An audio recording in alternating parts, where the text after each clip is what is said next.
नमस्कार। समय है जवाब तो चाहिए का। मैं आपके साथ आशीष प्रमोद गोस्वामी। देखिए, बांग्लादेश की राजनीति में फिर से भूचाल आने वाला है। बीते एक साल से सियासी उथल पुथल झेल रहे इस पड़ोसी देश में अब दो बड़े चेहरों के बीच खुला टकराव दिखने लगा। वो दो चेहरे आप देख सकते हैं मेरे पीछे। सेना प्रमुख जनरल वकार उज़्ज़मा और अंतरिम सरकार के मुखिया मोहम्मद यूनुस दोनों अब पहले से कहीं ज्यादा अलग थलग दिखाई दे रहे हैं। यूनुस की सरकार के सत्ता संभालने के बाद चीन और पाकिस्तान ने ढाका में अपनी पकड़ को मजबूत करने की कोशिश की। वहीं बांग्लादेश में अमेरिका भी म्यांमार के साथ मिलकर मानवीय गलियारे की योजना पर काम कर रहा है। इन सब बातों को लेकर सेना प्रमुख ज़मा ने साफ इशारा किया है, दिसंबर तक चुनाव करा दो, सैन्य मामलों में दखल देना बंद करो। ये चीजें बहुत स्पष्ट की गई उनके द्वारा। और म्यांमार कॉरिडोर के माध्यम से बांग्लादेश की संप्रभुता को दांव पर मत लगाओ। जनरल ज़मा की सबसे बड़ी चिंता यह है कि विदेशी ताकतें बांग्लादेश के अंतरिम मामले में अनचाहे हस्तक्षेप कर रही हैं। मोहम्मद यूनुस उन्हीं विदेशी शक्तियों की कठपुतली बन चुके हैं। यूनुस का झुकाव अमेरिका, चीन और पाकिस्तान की ओर साफ नजर आ रहा है। इनसे देश की स्थिरता को बुरी तरीके से इन सब ने काफी प्रभावित किया है। इसी वजह से ज़मा ने यानी जनरल ज़मा ने बीते 7 अप्रैल को रूस का दौरा किया था। यह दौरा इसलिए भी महत्वपूर्ण था क्योंकि ढाका के कई संस्थान विदेशी दबाव में हैं। ज़मा की ये पहल बांग्लादेश में विदेशी दखलंदाजी को कम करने और रणनीतिक स्वायत्तता बचाने की कोशिश है। यह यात्रा सिर्फ बांग्लादेश के लिए नहीं, भारत के लिए भी बड़ी खबर के तौर पर है, क्योंकि अगर रूस और ज़मा मिलकर बढ़ते विदेशी प्रभाव को रोकने में सफल हुए तो भारत को इस क्षेत्र में अपनी पकड़ मजबूत करने का अवसर प्राप्त होगा। हसीना सरकार के समय भारत का बांग्लादेश पर अच्छा प्रभाव था, ये आप सभी जानते हैं, और अब ये मौका फिर से वापस आ सकता है। जनरल ज़मा इस साल के अंत तक चुनाव कराने के लिए दृढ़, ताकि लोकतंत्र की बहाली हो और स्थिरता कायम रहे। लेकिन दूसरी ओर मोहम्मद यूनुस चुनाव टालने की हर संभव कोशिश में लगे हैं। दोनों के बीच में बढ़ता विवाद बांग्लादेश में किसी बड़े राजनीतिक बदलाव की तरफ इशारा कर रहा है। ऐसे में सवाल कई महत्वपूर्ण हैं। अब हम उन सवालों की बात करेंगे। सवाल यह है कि टकराव से क्या फिर से तख्ता पलट दिख रहा है? जो स्थिति वहां पर है उसको लेकर हम इस सवाल उठा रहे हैं। हार के डर से चुनाव से यूनुस बच रहे हैं क्या? दिसंबर में चुनाव हुआ तो यूनुस की हार तय है क्या? बांग्लादेश में यूनुस की उल्टी गिनती क्या ये मान लिया जाए कि अब शुरू हो गई है? इसी पर चर्चा करेंगे, लेकिन एक रिपोर्ट इसी विषय पर पहले देख लीजिए।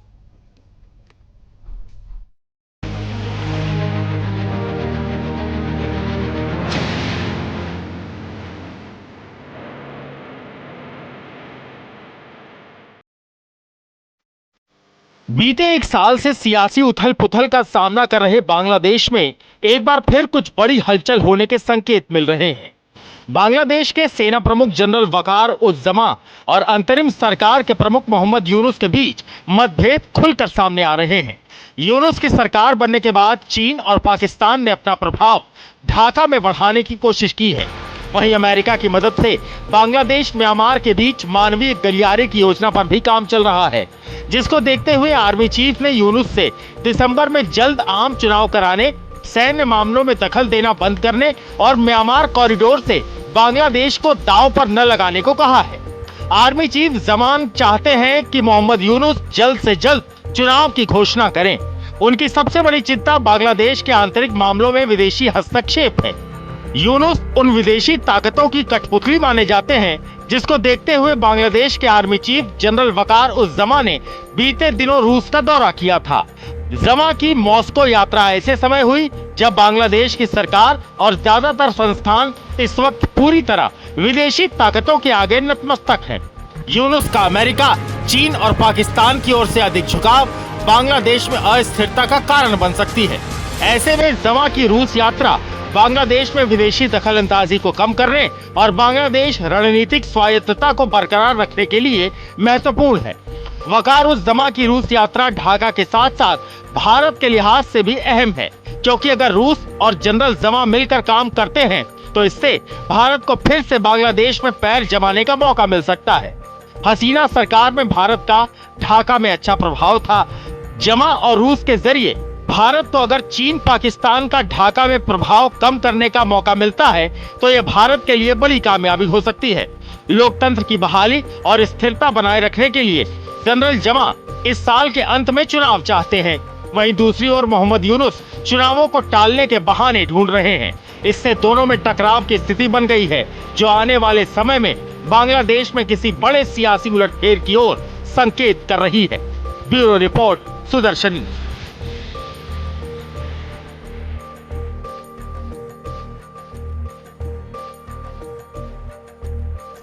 तो आर्मी चीफ ने बांग्लादेश में खेल कर दिया है। रिपोर्ट आपने देख ली। मेहमान कौन कौन से हमारे साथ जुड़ रहे हैं उनके बारे में आपको बता देते हैं, उनसे आपका परिचय करा देते हैं, फिर चर्चा की शुरुआत करेंगे। पुष्कल विजय द्विवेदी हमारे साथ जुड़ रहे हैं, उनसे हम बातचीत करेंगे। राजनीतिक विश्लेषक अनुज माथुर जी हैं, रक्षा विशेषज्ञ, उनसे भी हम समझने की कोशिश करेंगे कि आखिर किस प्रकार की दखल अंदाजी है। हमारे साथ सिद्धार्थ दवे जी भी कनेक्ट हो रहे हैं, विदेश मामलों के जानकार, उनसे भी हम बातचीत करने की कोशिश करेंगे। तो ये तीन मेहमान जो है वो हमारे साथ कनेक्ट हो गए हैं, उनसे हम बातचीत करेंगे। सबसे पहले पुष्कल विजय द्विवेदी जी की तरफ मैं बढ़ूंगा। पुष्कल विजय द्विवेदी जी, किस प्रकार से देखा जाए, क्योंकि बांग्लादेश में टकराव की स्थिति सर दिखाई दे रही है पुष्कल जी, और ये टकराव की स्थिति क्या ये माना जाए सत्ता परिवर्तन की ओर इशारा कर रही है पश्चिम बंगाल में, माफ कीजिएगा बंगाल बांग्लादेश में? जी देखिए, ये जमा साहब का तो ये देखा गया है पिछली बार से कि वो पाकिस्तान आर्मी से काफी ज्यादा प्रभावित हैं जी। और वो उनका दखलंदाजी जो जिस प्रकार से हुई है नेशनल गवर्नेंस में, और जिस प्रकार से उन्होंने आज ये सिग्नलिंग दी है चुनावों को लेकर के, और जो अपना स्टैंड दिखाया है, जो पोस्चरिंग दिखाई है, उससे तो मुझे काफी स्पष्ट होता है कि चुनाव में उनके कैंडिडेट सेट हैं। कोई भी देखिए मिलिट्री का लीडर जो कू करके जो अपने हाथ में सत्ता ले ले, वो चुनाव की बात नहीं करता, और जब चुनाव की बात करता है तो इसका मतलब उसका चुनाव के उसके लीडर्स और पार्टी की पूरी सेटिंग है। तो अगर चुनाव होते हैं तो भी समझ लीजिए कि सेना का डमी ही वहां बैठेगा सत्ता में, और अगर चुनाव नहीं होते हैं तो डायरेक्टली उनके पास ही सत्ता रहेगी। इसमें सबसे भारत के लिए मुझे लगता है जो चिंता वाली बात है वो है जो रोहिंग्या कॉरिडोर की बात जो हो रही है जी। जो कि रखाइन कॉरिडोर की जो बात हो रही है, जो यूनुस साहब, मोहम्मद यूनुस साहब, जिनके यूरोपियन कंट्रीज से बहुत अच्छे ताल्लुकात हैं, मतलब एक तरीके से मैं अगर उनको यूरोपियन एजेंट कह दूं तो उसमें कोई गलत बात नहीं होगी। वो जिस प्रकार से रखाइन कॉरिडोर को देने की बात कर रहे हैं, उससे बड़ा आसान हो जाएगा तुर्की को और आईसिस को, आईएसआई को इन्फिल्ट्रेशन करना भारत के अंदर रोहिंग्या का। तो मुझे लगता है कि अभी गवर्नमेंट ने जो वेट एंड वॉच की स्थिति रखी है वो तो ठीक है, लेकिन यहाँ पर भी हमें कुछ सिग्नलिंग देनी चाहिए। ठीक है और जी ठीक है, आप बनी रहेगा सर, हम और डीपली इस पर जाएंगे और भारत का क्या रिएक्शन होना चाहिए, क्या नहीं होना चाहिए, इस पर भी मैं आपसे समझूंगा। लेकिन हमारे साथ अनुज माथुर जी भी जुड़े हुए हैं, उनसे भी मैं बातचीत करने की कोशिश करूंगा। अनुज माथुर जी, बतौर रक्षा विशेषज्ञ मैं आपसे समझना चाहूंगा, क्या ये माना जाए कि पाकिस्तान जैसे हालात बांग्लादेश में भी बन रहे हैं? क्या सेना का सीधा सीधा सत्ता में दखल अंदाजी का क्या मतलब है? किस प्रकार से देखें बांग्लादेश में जो सिचुएशन बनी है अभी? आशीष, देखिए, ये सेना का मुझे लगता नहीं है कि डायरेक्ट दखल है, क्योंकि देखिए इनके पास एक बहुत अच्छा मौका था जनरल वकार के पास, जब पिछले साल अगस्त में 5 या 6 अगस्त जब भी था तारीख, जब वो उन्होंने शेख हसीना को हटा दिया था और वो उनको देश निकाला हो गया था, तो उस समय एक अच्छा मौका था, ये चाहते तो सत्ता हथिया सकते थे। लेकिन पूरा दो चीजें हैं इसमें, दो चीजें हैं। एक तो इनको इतिहास पता है कि जब भी इस प्रकार का सत्ता हस्तांतरण, सत्ता परिवर्तन हुआ है या मार्शल लॉ लगाया गया है, और ऐसे मिलिट्री कूच आप अगर देखेंगे तो 1975 से लेकर 1988 तक कई सारे हुए हैं। एक तो नहीं, कई दर्जनों मिलिट्री कूच हुए हैं। कुछ डायरेक्टली नजर आए हैं, कुछ नजर नहीं आए हैं, लेकिन मिलिट्री कूच हुए हैं, और उसमें हमेशा जो जनरल रहा है उसको कहीं ना कहीं कोई नुकसान उठाना पड़ा है या उसको रवाना कर दिया गया है ऊपर। तो अब उनका ये मानना था शुरू से कि वो बाहर रह करके और किसी प्रकार से बांग्लादेश के ऊपर ताकत बनाए रखें, जैसे कि असीम मुनीर कर रहा है। क्योंकि आपका प्रश्न पाकिस्तान से रिलेटेड है, इसलिए मैं उससे कनेक्ट कर रहा हूं, हालांकि उससे कनेक्ट करने की हमें आवश्यकता नहीं है। दूसरी बात यह है कि जो जनरल वकार हैं, अब पिछले कुछ दिनों से क्या हो गया है कि ये जो मोहम्मद यूनुस हैं, उनको मालूम है कि अगर इलेक्शन हुआ तो वो उस इलेक्शन में वो या उनके द्वारा प्रोजेक्टेड लोग जीतने की परिस्थिति में नहीं है। बिल्कुल। उनका ये तरीका, वो चाहते हैं कि किसी भी प्रकार से अमेरिकन डीप स्टेट की मदद से या यूरोपियन कंट्रीज की मदद से या चाइना और पाकिस्तान की मदद से वो बिना इलेक्शन कराए लगातार सत्ता में बने रहे। इसीलिए उन्होंने कहीं ना कहीं कुछ सेना में इंटरफेरेंस करने की कोशिश की। उन्होंने प्रयास ये भी किया था कि किसी प्रकार से जनरल वकार को हटा दिया जाए, क्योंकि उनका ये मानना था, वो सोच इस प्रकार की थी कि जनरल वकार जो है वो इनसे मिले हुए हैं शेख हसीना से, और उनको शेख हसीना को भारत को निकालने में भी उनका हाथ, उनकी मदद रही है। तो ये उनका सोच विचार था। अब मैं आपको जनरल वकार की 2-3 इंपॉर्टेंट बातें बताऊंगा। मैं सर एक बार चाह रहा था माथुर जी, मैं चाह रहा था कि एक बार ओपनिंग रिमार्क हो जाए बाकी मेहमानों को, फिर हम और डीपली इस पर जाएंगे सर, और डीपली जाएंगे, क्योंकि सिद्धार्थ जी भी हमारे साथ हैं, उनकी बारी अभी आई नहीं है, मैं उनसे भी समझना चाह रहा था, इसलिए सर रिक्वेस्ट बने रहिएगा, हम यहीं से आप अपनी बात शुरू कीजिएगा आगे। लेकिन सिद्धार्थ दवे जी, बांग्लादेश में हाल फिलहाल में जो कुछ भी घटनाक्रम आपने देखा, अमेरिका और चीन का जो दखल वहां पर रहा, जो प्रभाव वहां पर रहा, इस प्रभाव, दखल अंदाजी, सेना में जो कुछ भी चला, उसको देखते हुए आपको क्या लगता है बतौर विदेश मामलों का जानकार, भारत की किस प्रकार की कूटनीतिक रणनीति अभी होनी चाहिए? जी आशीष जी, देखिए भारत अभी बिल्कुल वेट एंड वॉच के मोड में है, और उसके अलावा भी जो भी रणनीति चल रही है वो बहुत साइलेंटली जो है वो पैडल अप कर रहा है, कहीं ना कहीं पे गतिविधियां चल ही रही हैं। मेरे ख्याल से आपने शायद ओपनिंग में बताया था किस तरह से बांग्लादेश के आर्मी चीफ वकारुज्जमान 7 अप्रैल को रशिया में गए, और वहां पे ही मेट डिप्टी डिफेंस मिनिस्टर, और जो रशिया के आर्मी चीफ है उनसे भी मिलना हुआ। तो ये मीटिंग क्यों सिग्निफिकेंट है, ये मीटिंग क्यों इंपॉर्टेंट है? मेरे ख्याल से वहां पे जो ये मीटिंग हुई, यहाँ वहां पे उनको सिग्नलिंग गया कि भारत का रुख क्या है। और जैसे कि जनरल माथुर जी बता रहे थे कि कहीं ना कहीं पे जो जनरल वकारुज्जमान है, एक दूसरी भी बात है कि जो उनकी वाइफ है बेगम कमलिका रहमान, वो कहीं ना कहीं रिलेटेड है शेख हसीना से, और शेख हसीना ही जब देश की प्रमुख थी तभी ही जनरल वकारुज्जमान जो है he was appointed as the general. तो कहीं ना कहीं पे उनका रुख जो है ये समझ सकते हैं कि कहीं ना कहीं पे वो शायद से प्रो भारत हैं। और दूसरी एक बात, इसी बीच में क्या होता है कि बांग्लादेश की आर्मी, यूएस आर्मी और सपोजिटली अराकान स्टेट जो वहां के रेबल्स हैं, उनकी आर्मी की एक मीटिंग भी होती है। ये सोशल मीडिया में हर जगह पे इसके बारे में भी चर्चा हो रही है। तो यूएस जो है वो पूरी तरह से रेबल अराकान आर्मी जो है उसको सपोर्ट करना चाहती है, और कॉरिडोर, और जैसे कि विंग कमांडर प्रज्वल जी ने बताया था कि ये भारत के हित में बिल्कुल नहीं रहेगा, और यही चीज जनरल वकारुज्जमान भी चाहते हैं कि ये जो कॉरिडोर बन रहा है, कि जिसके थ्रू जो रोहिंग्या रेफ्यूजीज हैं वो वहां से रखीने स्टेट तक का एक कॉरिडोर बनेगा। जनरल वकार नहीं चाहते कि इस तरह का फॉरेन इंटरफेरेंस हो, वो नहीं चाहते हैं कि यूएस पूरे साउथ एशियन उसमें आए। भारत भी यही चाहेगा कि US has no reason to interfere और बी इन द रीजन, और कहीं ना कहीं पे वो वेट एंड वॉच कर रहा है। और दूसरी एक बात, जो कल प्रोटेस्ट भी हुए उसमें कहीं ना कहीं पे जो उनके एनएसए हैं, national security adviser Khalilur Rahman, काफी ही is treated as an outsider. और ये जो है इनको लेकर कौन आया था, तो इनको लेकर मोहम्मद यूनुस ही लेकर आए थे। उनका नाम मैं जानबूझ के मोहम्मद यूनुस कह रहा हूं, वो थोड़े से पागल किस्म के हैं। कहीं ना डीप स्टेट के सपोर्ट से वो आ गए, और जिस तरह से हिंदुओं पे, माइनॉरिटीज पे जो नरसंहार हुआ जैसे ही केयर टेकर आया, और जनरल वकारुज्जमान की बात बिल्कुल सही है कि जो कॉरिडोर की भी जो भी बात है, let the real government take a course. अभी आप केयर टेकर हैं तो इलेक्शन करिए, दिसंबर तक इलेक्शन अगर हो जाता है, जो भी गवर्नमेंट पावर में आएगी उसको ये डिसीजन लेने दीजिए। ठीक है, मतलब वेट एंड वॉच की स्थिति में है हमारा देश भी, लेकिन अब देखते हैं। खैर हमारे साथ पुष्कल जी लगातार बने, उनसे भी हम बातचीत करेंगे। द्विवेदी जी, बांग्लादेश जैसे देश का पाकिस्तान और चीन की तरफ झुकाव, ये बांग्लादेश की लोकतांत्रिक व्यवस्था के लिए कितना बड़ा खतरा है? देखिए, बांग्लादेश की लोकतांत्रिक व्यवस्था के लिए तो बहुत बड़ा खतरा है, क्योंकि चीन और पाकिस्तान दोनों ही लोकतंत्र के दुश्मन हैं। बिल्कुल। और लोकतंत्र की हमें चिंता भी नहीं होनी चाहिए, हमें चिंता अपने भारत की होनी चाहिए। और उसी को जो अभी हमारे विदेश मामलों के एक्सपर्ट ने बताया कि डॉक्टर खलीलुर रहमान जो एनएसए बने वहां पर, वो बिना जमा साहब की रजामंदी के बने। जब जमा साहब रशिया और क्रोएशिया की यात्रा कर रहे थे, उस समय एनएसए नियुक्त कर दिया उनको मोहम्मद यूनुस ने।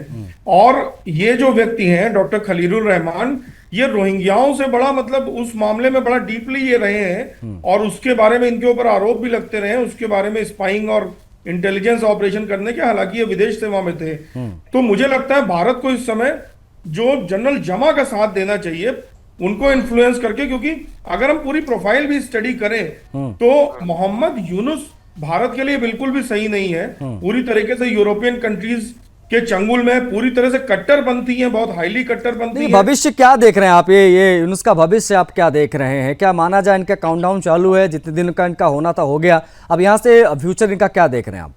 देखिए, भविष्य तो इनका दो बातों पे निर्भर करता है कि भारत इंटरवेंशन करता है या नहीं करता है। अगर भारत इंटरवेंशन नहीं करता है तो डेफिनेटली दिसंबर तक इलेक्शन हो जाएंगे, और इलेक्शन के बाद जो भी व्यक्ति जीतेगा डेफिनेटली वो जमा साहब के ही इन्फ्लुएंस का होगा, ऐसा मुझे लगता है। और हम ये भी देखेंगे कि दिसंबर तक बड़ी खींचतान होगी, इसमें चाइना और यूरोपियन कंट्रीज मिल करके और डीप स्टेट, जैसे कि सिद्धार्थ जी ने बताया, वो मिल करके पूरा प्रयास करेगा कि वो मोहम्मद यूनुस का पलड़ा भारी रखे। लेकिन जनता, अगर आप बांग्लादेश की जनता देखें तो बांग्लादेश की जनता सेना से पूरी तरह संतुष्ट है। ऐसा नहीं है कि जनता के अंदर से विरोध के स्वर नहीं उठ रहे हैं, और इनफैक्ट जो विपक्ष की पार्टियां हैं वो भी सेना का सपोर्ट कर रही हैं। तो मुझे लगता है कि अगर भारत इसमें अच्छा रोल प्ले करे तो दिसंबर तक इलेक्शन होकर के एक ऐसी सरकार बन सकती है जो प्रो इंडियन ना भी सही, लेकिन कम से कम प्रो कट्टरपंथी, प्रो यूरोपियन और प्रो टर्कियन आईएसआई नहीं होगी। ठीक ठीक है, आप बनी रहेगा। अनुज जी भी हमारे साथ। अनुज जी, मैं चाह रहा था, जहां मैंने आपको इंटरप्ट किया था आप वहीं से अपनी बात शुरू करें, लेकिन भारत का रुख अब तक का जिस प्रकार कर रहा है, बड़ी संभल कर हमने देखा है, क्योंकि हमने बहुत सारी स्थितियां खराब वहां पर हिंदुओं के लिए भी देखी, और जो कुछ भी घटनाक्रम रहा आफ्टर शेख हसीना, अभी जो मौजूदा स्थिति है उसको, भारत के रुख को आप किस प्रकार से देख रहे हैं? और जहां पर आपने अपनी बात छोड़ी थी, मैं चाहूंगा उसको भी आप इसी में समाहित कर लीजिएगा।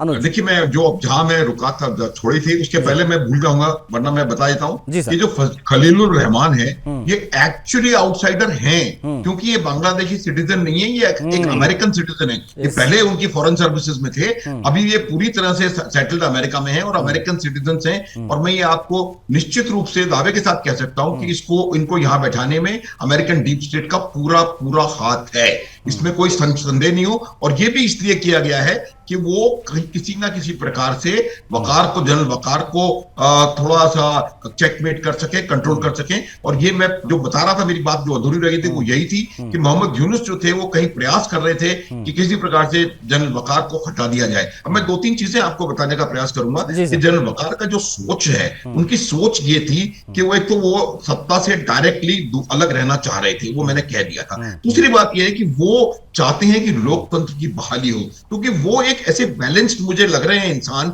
जिनको कि ये मालूम है कि अगर आप चारों तरफ से भारत से घिरे हुए हो, मैं ये कई दफा कह चुका हूं, शायद आपके चैनल पे भी कहा है कि जब कहते हैं कि लैंड लॉक कोई कंट्री है, बांग्लादेश इंडिया लॉक्ड कंट्री है। पूरा 4000 किलोमीटर इंडिया से घिरा हुआ बांग्लादेश है। सिर्फ 200 किलोमीटर उनका म्यांमार में के साथ बॉर्डर है, वो भी आजकल रिबेल्स के कब्जे में है। तो उनको भारतवर्ष से दुश्मनी करके वो सरवाइव नहीं कर सकते, चाहे कोई भी कितना भी मदद उनकी करते रहे, ये बात आप मान लीजिए। तो इसको कहीं ना कहीं मुझे लगता है कि जनरल वकार हैं इस बात को समझ रहे हैं, तो इसलिए वो चाहते हैं कि लोकतंत्र की बहाली हो। ये मेरे को लग रहा है उनका एक बहुत बड़ा एजेंडा है कि लोकतंत्र की बहाली हो। और वो एक चीज और कर रहे हैं, और उनको बहुत, मैं उनको दाद देना चाहूंगा कि वो सेना की जो प्रोफेशनलिज्म है, एक चीज जो कि पाकिस्तान की आर्मी से नदारद है, वो सेना के प्रोफेशनलिज्म को कहीं ना कहीं बरकरार रखने के लिए और उससे भी बेहतर करने के लिए वो लगातार काम करते रहे हैं। बीच में कुछ लोगों ने उनसे, सेना के अंदर भी कुछ आवाजें उनके खिलाफ उठ रही थी, लेकिन जो कल उन्होंने एक दरबार का आयोजन किया जिसमें कि तीनों सेनाओं के प्रमुख थे और सबने एक मत से तमाम बातें, उनकी बातें सुनी, तो ये उन्होंने एक बहुत बड़ा शक्ति प्रदर्शन किया है। और मैं ये बता सकता हूं आपको कि इस शक्ति प्रदर्शन की ही वजह है कि यूनुस साहब ने एक यू टर्न ले लिया है। रखियन कॉरिडोर को जनरल वकार ने बोला है कि it's a bloody corridor, it's a very tough word which he has used. तो वो उधर वो यू टर्न लेते हुए नजर आए। देखिए, इस रखियन कॉरिडोर का अमेरिका कहीं ना कहीं एक बात और सोच रहा है कि इसका प्रयोग वहां के जो रिबेल्स हैं उनको आर्म करने में, उनको लॉजिस्टिक्स पहुंचाने में, उनको और प्रकार की सहायता करने में भी किया जा सकेगा। और ये चीज जो है बांग्लादेश के लिए बहुत, मेरे हिसाब से बहुत खराब होगी कि आपने अपना वो जो वल्नरेबल एरिया है, तो चिटगांव हिल ट्रैक्ट्स का और वो जो नीचे वाला वो जो सेंट मार्टिन आइलैंड भी अमेरिका जो आंख गड़ाए बैठा है, तो उन सब पे इसका प्रभाव पड़ेगा इस प्रकार के कॉरिडोर का। और इस चीज को क्योंकि जनरल वकार एक मिलिट्री स्ट्रेटेजिस्ट है, वो समझते हैं, इस वजह से उन्होंने इसका वो किया है। और अभी फिलहाल सिचुएशन मेरे को ठीक लग रही है क्योंकि उन्होंने यूटर्न लेकर के इस पे से अपना दबाव थोड़ा सा हटा है। और मेरा ये मानना है कि अब ये बहुत कम समय में इलेक्शंस होंगे और मोहम्मद यूनुस साहब का, जैसे बकौल आपके जो शब्द थे, मोहम्मद यूनुस साहब की उल्टी गिनती मेरे हिसाब से शुरू हो गई। ठीक है, अब बनी रहेगा। हमारे साथ सिद्धार्थ दवे जी भी लगातार बने हुए हैं। सिद्धार्थ दवे जी, विदेशी शक्तियों की कठपुतली बनता आपको बांग्लादेश दिख रहा है क्या, जिस ट्रैक पर अभी चल रहा है? अगर ऐसा ही चलता रहा तो एक चीज ये, दूसरी चीज शेख हसीना का भविष्य क्या है? क्या ये माना जाए कुछ संभावनाएं बची हैं या चीजें समाप्त हो चुकी हैं उनके लिए? जी बिल्कुल। जी, पहला जो प्रश्न है कि क्या मोहम्मद यूनुस कठपुतली है, बिल्कुल सही तरीके से, वो he is just a puppet. और दूसरी बात जो मैं इंपॉर्टेंट बात आपसे कहना चाहूंगा, जब माननीय प्रधानमंत्री नरेंद्र मोदी जी ट्रंप से मिले थे और दोनों की प्रेजेंस में, ट्रंप और प्रधानमंत्री मोदी जी की प्रेजेंस में जब ये प्रश्न पूछा गया कि बांग्लादेश के बारे में आपका क्या कहना है, तो ट्रंप का स्टेटमेंट था कि prime minister Modi is capable और India is capable of dealing with Bangladesh. किंतु साथ ही साथ ये बात हुई है मेरे ख्याल से फरवरी या मार्च में, और उसके बाद अभी हम देखते हैं तो यूएस की इन्वॉल्वमेंट जो है वहां पे हो रही है। US which general Waqar is not liking it. तो कहीं ना कहीं पे यूएस भी जो है, ट्रंप भी जो है, वो बोलता कुछ है करता कुछ है वाला उनका हाल है। Same happened with Pakistan as well. तो जब हम फॉरेन पॉलिसी को देखते हैं तो आई एम श्योर जो एक्सपर्ट्स हैं या जो हमारे एनएसए हैं, जो स्टेट जो बैठे हैं, they all know the facts. और कहीं ना कहीं पे जब लेवल 4 एक एडवाइजरी जारी की थी यूएस ने और अपने सिटीजन्स को कहा था कि आपको, काउंसिलेट स्टाफ को भी कहा था कि आपको चिटागोंग हिल्स एरिया जो है वहां पे उन्होंने लेवल 4 एडवाइजरी इशू की थी। तो कहीं ना कहीं पे भारत भी चाह रहा होगा कि कुछ एक्शन हो। चिटागोंग पोर्ट जो है, क्या उसको हम ले सकते हैं? और साथ ही साथ अगर ये जो सिलीगुड़ी चिकन नेक का जो इशू है, उसको भी कहीं ना कहीं पे जब लोहा गर्म है तो थोड़ा मार दिया जाए, क्योंकि ये भी थोड़ा जो राइट की थोड़ी इंस्टेबिलिटी वहां पे है। आर्मी जो है वो भी कहीं ना कहीं पे कई सोर्सेस कहते हैं कि टेक ओवर शायद कर ले अगर मोहम्मद यूनुस जो है वो बज ना करे, वो इलेक्शंस ना करें। तो काफी पुश एंड पुल चल रहा है। चाइना की तरफ से ये भी हो रहा है कि चाइना जो है मोहम्मद यूनुस को लग रहा है कि वो सपोर्ट कर रहा है, बट चाइना किसी का सगा नहीं है। चाइना सिर्फ अपना बिजनेस इंटरेस्ट देखता है। और बीच में जो स्टेटमेंट आई थी जो बहुत वरिंग थी, जहां पे मोहम्मद यूनुस ने कहा कि जो 7 सिस्टर्स हैं उनको साथ मिला लिया जाए और चाइना के साथ और जो बाकी नेपाल, भूटान, मतलब बड़ा अजीब सा उनका बयान आया था कि साथ में मिलकर कुछ ट्रेड कर सकते हैं वगैरह वगैरह। बट इंडिया का रिस्पॉन्स बहुत सटीक था, और जिसमें जो उनके जो लैंड बॉर्डर्स के जो ट्रेड रूट्स थे उसको हमने सील कर दिया है। तो अब जो उनके जो प्रोडक्ट्स हैं, उनके जो गारमेंट हैं या फिर उनके जो फर्नीचर, वुडन फर्नीचर प्रोडक्ट्स जो मेनली वो एक्सपोर्ट करते हैं बांग्लादेश से, तो एक तरह से पूरी की पूरी कंट्रोल जो है उसकी जुगुलर वेन अगर कहें बांग्लादेश की, तो वो अभी भारत के हाथों में है। और दूसरी एक बात जो बहुत वरीसम जो शुरुआत में हुई थी वो थी मोहम्मद यूनुस ने मोहरी रिवर जो त्रिपुरा के पास है वहां पे उसने कुछ कार्यवाही शुरू की थी कि वहां पे they were trying to build some kind of structure जो उसके वाटर को वो कर सकता था। सो कहीं ना कहीं पे ये आने वाला जो समय होगा बहुत इंटरेस्टिंग होगा। थोड़ा सा टर्बुलेंट है, कभी भी कुछ भी हो सकता है, क्योंकि जिस तरह से वर्ल्ड पॉलिटिक्स चल रहा है, you never know, in couple of days from now on anything can happen. ठीक है, ठीक है। पुष्कल जी हमारे साथ बने हुए हैं, उनसे हम बातचीत लगातार कर रहे हैं। जरा समझाइए तमाम दर्शकों को कि भारत ने हाल फिलहाल में जो उनका जो रोड ट्रांसपोर्ट है वो रोका, व्यापार प्रभावित हुआ, इसका कितना बड़ा असर जो है बांग्लादेश में, और दूसरी बड़ी चीज है कि इस रणनीति को आप किस प्रकार से देखेंगे, क्योंकि कोई भी देश तभी सशक्त होगा जब आर्थिक रूप से मजबूत होगा, और बांग्लादेश के ऊपर जो इस प्रकार का प्रहार बिहाइंड द, आप कह सकते हैं पर्दे के पीछे से सरकार ने कर दिया, उसको किस प्रकार से देखा जाए, और कितना बड़ा फैसला, कितना महत्वपूर्ण फैसला है उनकी रीढ़ की हड्डी तोड़ने के लिए, जिस प्रकार की वो हरकतें कर रहे थे पिछले कुछ दिनों से। जी देखिए, मुझे लगता है कि बहुत ज्यादा ये हार्श डिसीजन नहीं है गवर्नमेंट का। गवर्नमेंट ने एक बस छोटी सी सिग्नलिंग दी है कि what we can actually do. मुझे लगता है भारत सरकार अभी इस पोस्चरिंग पे है कि we are just waiting and watching, and maturity दिखा रही है भारत सरकार, जो दिखाना चाहिए एक विदेश नीति में। और उन्होंने एक छोटा सा टिंकल, इसको बोलते हैं टिंकल, दिया है कि हम क्या क्या कर सकते हैं। लेकिन मुझे लगता है कि जो जनरल जमा है उनकी जो बैकग्राउंड है, देखिए बहुत सारे बांग्लादेश के ऑफिसर्स, माथुर सर को भी कभी ना कभी बांग्लादेशी ऑफिसर्स के साथ कोर्स करने का मौका मिला होगा, तो बांग्लादेशी ऑफिसर्स को इंडियन फोर्सेस कोर्सेज कराती हैं, और इस मायने से बांग्लादेशी फोर्सेज में इंडियन फोर्सेज की रेपो बहुत अच्छी है। वो कोर्समेट बनते हैं, साथी बनते हैं, इंस्ट्रक्टर बनते हैं साथ में। तो मुझे लगता है जनरल जमा, उनको भारतीय सेनाओं के साथ उनका सामंजस्य बहुत अच्छा होगा पहले से, उसको और मांझने की जरूरत है। और साथ ही हम ये ना भूलें कि जनरल जमा सिर्फ एक जनरल नहीं है। जनरल जमा साहब की जो बीवी है वो जनरल मुस्तफिर रहमान, उनकी बेटी है, और ये जो मुस्तफिर रहमान साहब है ये शेख हसीना के चाचा हैं। तो इस तरीके से शेख हसीना से डायरेक्ट ब्लड रिलेशन में उनकी वाइफ आती है, तो इसको भी हम उस तरह से देखें। और दूसरी बात, शेख हसीना की सरकार में ये पीएमओ के पीएसओ भी रह चुके हैं, यानी कि उनके अधीन ये एज ए सैन्य अधिकारी भी काम कर चुके हैं। तो मुझे लगता है कि ये एक छोटी सी टिंकल है कि व्हाट वी कैन डू, और ये टिंकल शायद जनरल जमा को सपोर्ट करने के लिए दी गई हो, क्योंकि मोहम्मद यूनुस जो करना चाहते हैं वो भारत भी कभी नहीं चाहेगा। आज की डेट में भारत को जनरल जमा के साथ खड़ा होना चाहिए, और मुझे लगता है वही टिंकल ये दी जा रही है कार्रवाई सरकार को कि भारत तुम्हारे इस फैसले से खुश नहीं है। जी ठीक है, तो जो क्षेत्रीय संतुलन वहां पर बिगड़ा है, माथुर साहब आप उसको किस प्रकार से देख रहे हैं, जरा ये समझाइए। और बांग्लादेश के फ्यूचर को लेकर भी मैं आपसे समझना चाहूंगा, अमेरिका के दखल को लेकर भी समझना चाहूंगा, क्योंकि अभी सिद्धार्थ जी ने बोला कि अमेरिका कहता कुछ है करता कुछ है।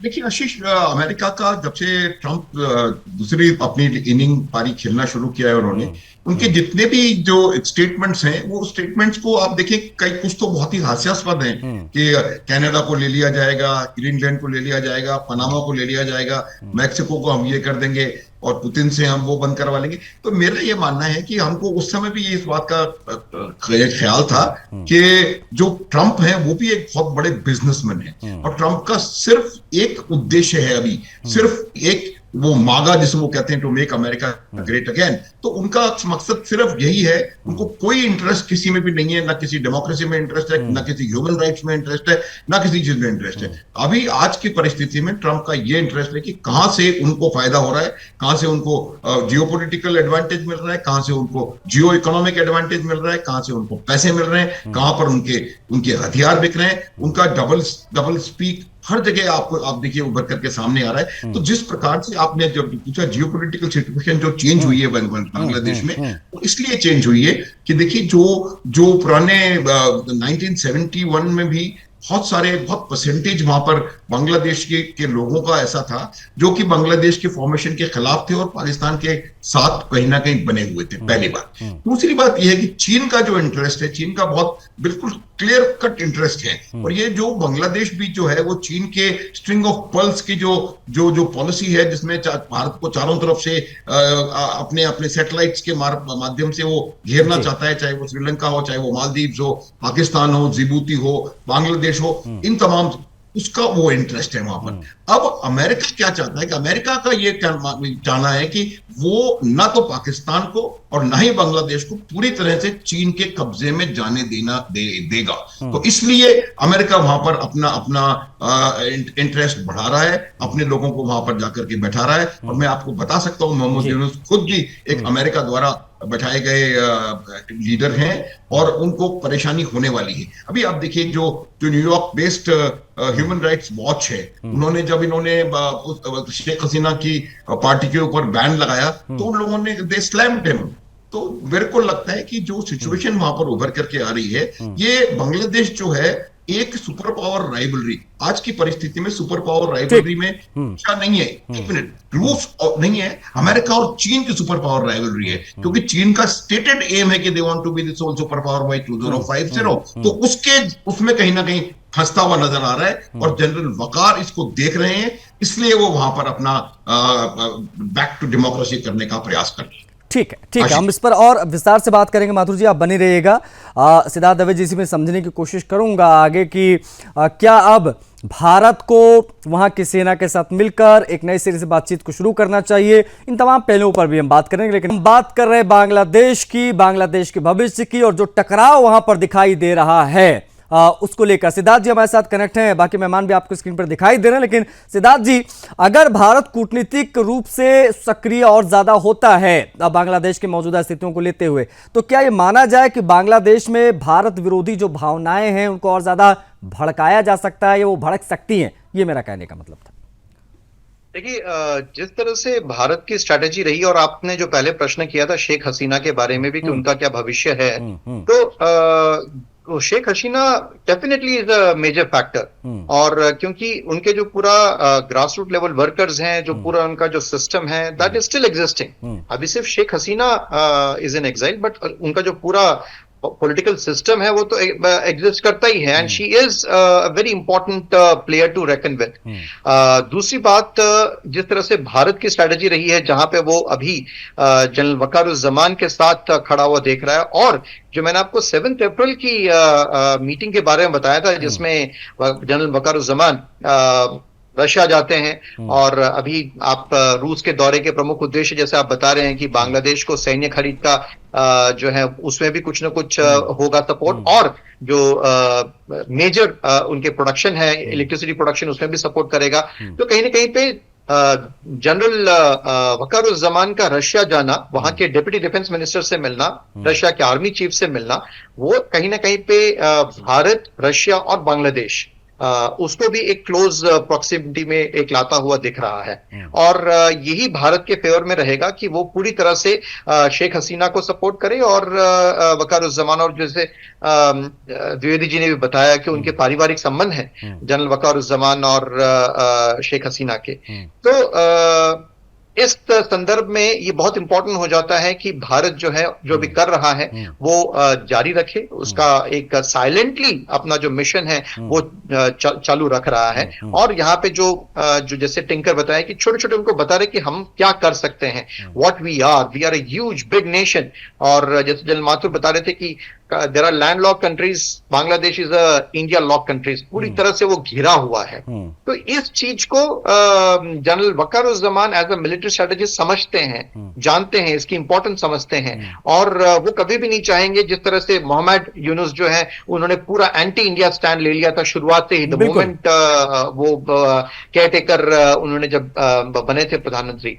तो ये चीज जो है वहां के army establishment, particularly general Wakeruzzaman अच्छी तरह से समझते हैं। ठीक है, अब बनी रहेगा हमारे साथ पुष्कल जी लगातार बने हुए। पुष्कल जी, जनरल जमान की हम लगातार बात कर रहे हैं। जनरल जमान का ये जो उभार अब बांग्लादेश की राजनीति में देख रहे हैं, क्या इसकी तुलना पाकिस्तान के मुशर्रफ से करना, जनरल मुशर्रफ से करना सही रहेगा? क्या उस तरफ ही कुछ चीजें जाती दिखाई दे रही हैं आपको, या अभी ये सब कहना जल्दबाजी है थोड़ी? नहीं, मैं बिल्कुल ऐसा बिल्कुल नहीं है।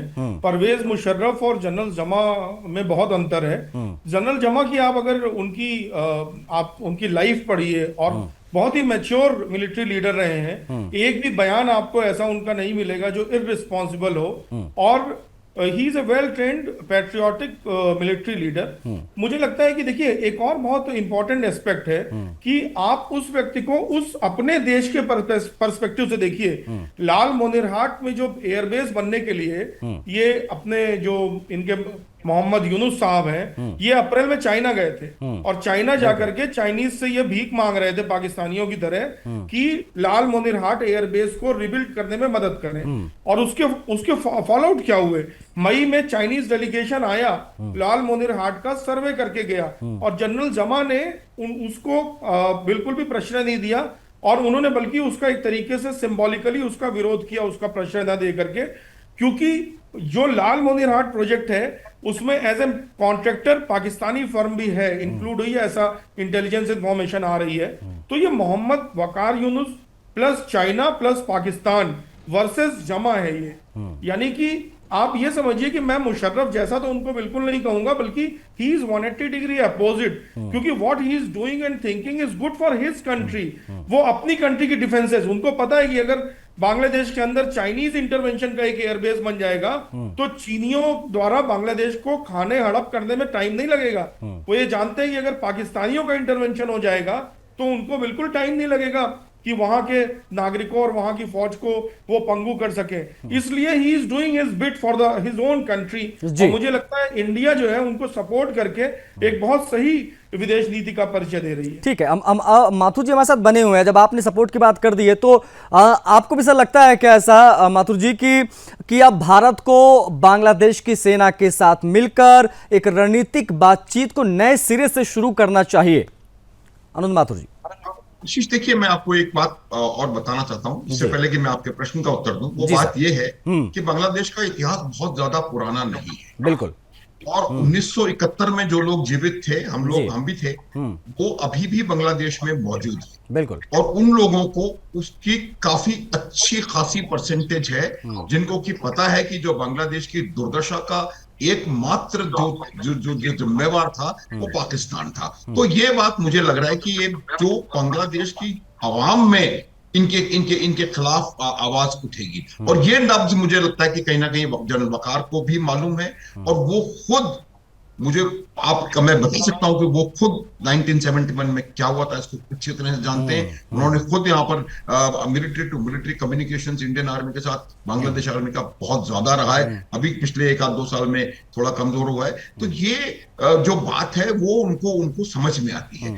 और मेरा ये मानना है कि हम इसको ये ना कह के कि हम उनकी मिलिट्री के साथ रहेंगे, क्योंकि मैंने आपको बताया उनके 3-4 फोकस एरियाज रहे हैं जनरल वकार के, और वकारुज्जमा जो कि हम लोग अलग अलग नाम ले रहे हैं हम लोग जनरल वकार के। तो उसमें एक फोकस लोकतंत्र बहाली उनका फोकस है। तो मुशर्रफ से तो इनकी किसी भी प्रकार से तुलना करना मुझे लगता है वो नहीं होगा, क्योंकि Musharraf was a very very highly radicalised man. तो और उन्होंने पूरा प्रयास किया था कि भारत में मुसलमानों को बढ़ाया जाए। उनका एक बहुत फेमस स्टेटमेंट था, सारी दुनिया जानती है। तो उन्होंने कहा था कि हमारी ताकत हमारा एटम बॉम्ब नहीं है, हमारी ताकत भारत में बसने वाले हमारे मित्र हैं। तो ये इस प्रकार की जो बातें करते, तो वो he was a very radicalised man. और जब हम लोग आपस में बातचीत करने का प्रयास कर रहे थे तब उन्होंने कारगिल कर दिया था। तो वो अलग है। लेकिन जनरल वकार की नीयत मुझे कहीं ना कहीं बहुत साफ नजर आ रही है। और जनरल वकार की नीयत बांग्लादेश के हित में दिखाई दे रही है। और उसकी वजह मैं बता सकता हूं कि कोई भी देश जो ज्योग्राफिकली बांग्लादेश जैसी परिस्थिति में है, वो भारत के साथ एंटी इंडिया इश्यूज लेकर के वो नहीं सरवाइव कर सकता। आप अलग अपने रिलेशनशिप रखें, पाकिस्तान से भी रखें, चीन से भी रखें, that is not an issue. और उसमें भारत को कोई परेशानी भी मेरे हिसाब से नहीं होगी। इंडिया डजंट माइंड अगर वहां चाइना के कोई बिजनेस कर रहा है, how does it matter to us? China 1000 जगह कर रहा है बिजनेस, लेकिन आप चाइना के साथ मिलकर के भारत के इंटरेस्ट्स को अगर हार्म करने की कोशिश करोगे तो परेशानी होगी। और दूसरा, बांग्लादेश की अपनी जो रिक्वायरमेंट है वो बिना भारत के वो नहीं सरवाइव कर सकते, उनका ट्रेड नहीं हो सकता। पाकिस्तान जब एक था, पाकिस्तान ईस्ट वेस्ट पाकिस्तान, तब वो कुछ नहीं कर पाए। अब क्या होगा मुझे नहीं लगता कोई भी इस प्रकार का नेशन कोई कुछ कर पाएंगे। तो ये एक बहुत इंपॉर्टेंट इशू है कि भारतवर्ष को जो उनके जो पॉजिटिव डेमोक्रेटिक फोर्सेस जो उभर करके आ रही हैं उनके साथ मिलकर के, और ये जो वकार यूनुस हैं, ये जो यूनुस हैं, जो भी whatever Yunus he is, Mohammad Yunus, whatever he is calling in, तो वो उनको वो जो है उनका स्टांस हमेशा से एंटी इंडिया रहा है। क्योंकि उनको इंडिया की खिलाफत करने के लिए, मुखालफत करने के लिए अमेरिका से बना करके भेजा गया है। और उनके पीछे पीछे खलीलुर रहमान साहब को भेज दिया गया है। और फिर उन्होंने वो जो जनरल, क्या नाम था उसका, जनरल कमरुल हसन, उसको उन्होंने कहीं पीएसओ बना करके उसको इवेंचुअली उनका जो मोहम्मद यूनुस का जो इवेंचुअली आइडिया है कि उनको वो जनरल वकार को रिप्लेस करेंगे। तो ये बहुत जबरदस्त एक इशू हो रहा था, जिसका कि कल एक बहुत पावरफुल रिस्पॉन्स ठीक है। Chief of the army staff ने उनके दिया है। और मुझे लगता है कि हमें हमारी पॉलिसी किसी भी प्रकार के डेमोक्रेटिकली पावरफुल के साथ मिलकर के हमको रहना चाहिए। ठीक है सिद्धार्थ जी, बांग्लादेश में चीन और अमेरिका का ये जो टकराव हम देख पा रहे हैं, इस बीच भारत की जो नॉन कमिटल वाली नीति है उससे क्षेत्रीय कूटनीति में क्या हाशिए पर डाल सकती है? क्या लग रहा है आपको ऐसा?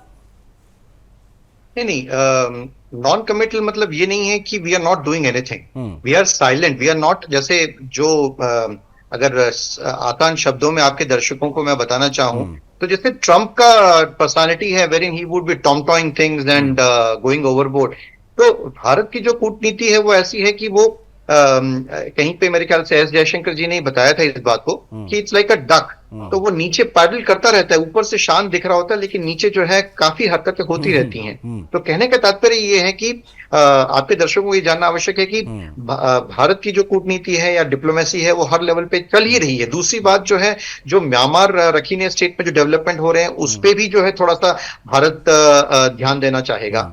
और कहीं ना कहीं पे जो शांत रह के एक मैच्योर स्टैंड भी दे रहा है, एक्शन हो रहा है, जैसे ट्रेड की बारे में बात बताई। और दूसरी एक इंपॉर्टेंट बात यह है कि भारत और बांग्लादेश के बहुत स्ट्रॉन्ग कल्चरल और हिस्टोरिकल हमारे रूट्स हैं, और एक ऐसी एक दोनों की एक वो रही है कि जिसके बीच में मोहम्मद यूनुस नाम का एक कांटा आ गया है और जो बहुत जल्दी ही शैल बी रिमूव्ड, हो सकता है कू हो जाए या फिर बहुत जल्दी इलेक्शंस हो जाए।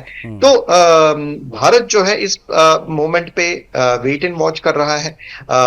जब ऑपरेशन सिंदूर चल रहा था तभी भी वी वर वेरी एक्टिव, हमारी आंखें जो हैं पाकिस्तान बांग्लादेश एरिया में भी, रीजन में भी, वहां पे constantly we were checking on the Bangladesh as a nation state as well.